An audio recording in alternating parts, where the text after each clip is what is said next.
trần thế, người đã gánh mọi tội lỗi cho nhân gian này. Mà thương Giêsu đã nguyên về quan về ngã tư lâm nghiệp mà đây này một trong thời gian này biết Chúa cùng sâu đây xin cảm ơn Chúa đấy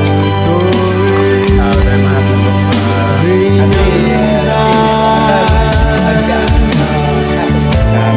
gánh nhẹ đau thương, Ngài đã hiến tâm thân mình mà dân về cũng ngon rồi yêu thương thế gian.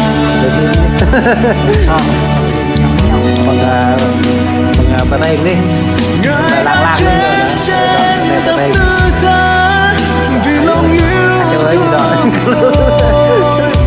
Ngài đã gánh mọi tội lỗi cho nhân gian này. Ngài đã chết trên đồi Gô-tha vì lòng yêu thương nhân gian. Ngài đã gánh mọi tội lỗi vì tôi.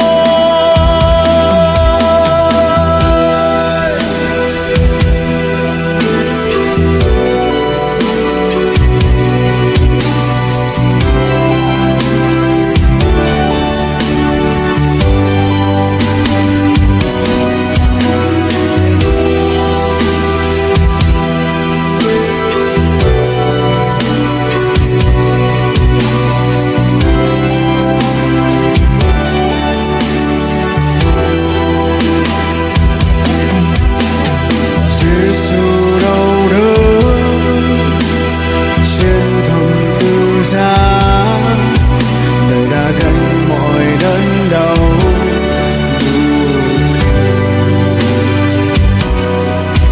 Vì tôi ô ở trần thế, Người đã gánh mọi tội lỗi cho nhân gian này.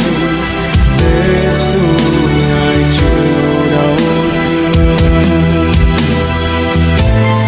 trong cơn sáng Ngài, huyết Chúa tuôn tràn vì tội tôi, vì nhân gian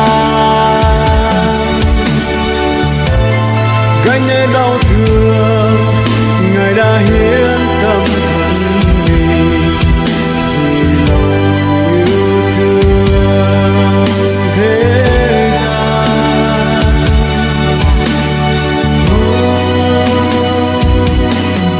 Ngài đã chết trên thập tự giá vì lòng yêu thương tôi. Ngài đã gánh mọi tội lỗi cho nhân gian này. Ngài chịu chết trên đồi Gô-tha vì lòng yêu thương nhân gian. Ngài đã gánh mọi tội lỗi vì tôi.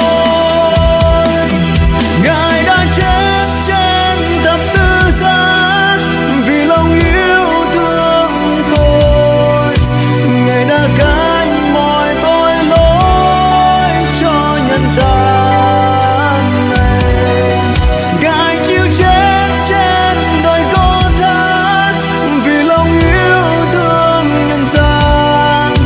Ngài đã gánh mọi tội lỗi vì tôi.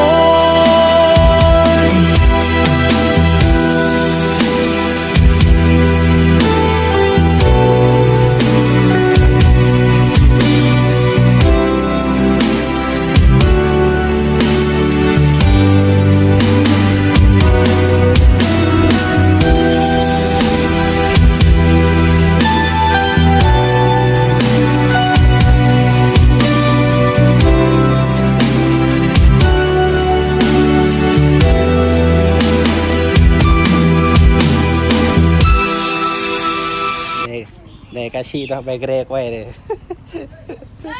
sẽ đạp nhìn rồi đó.